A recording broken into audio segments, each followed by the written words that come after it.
చేసిన వాడును నేనే, 17 సంవత్సరాలు ఆయుష్ పొడిగించిన వాడును నేనే, నిన్ను బాగు చేయవాడును నేనే. ఎస్తేరి ఏ స్థితిలో ఉంది?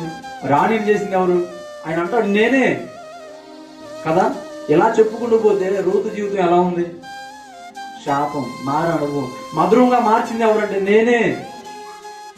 ఇట్లా ఎంతమంది జీవితాలు దేవుడు మూడు వైపుల జీవితాన్ని చిగురింపు చేయలేదండి. అవన్నీ ఒకసారి జ్ఞాపకం చేసుకోనండి. అవన్నీ చేసిన వాడు ఎవరయ్యా ఆ రీతిగా అంటే, అన్ని జీవితాలను బాగు చేసిన నేను, అన్ని జీవితాలను బాగు చేసిన నేను మీ జీవితాన్ని బాగు చేయలేనా? తప్పకుండా నేను మీ జీవితాలను కూడా బాగు చేస్తాను.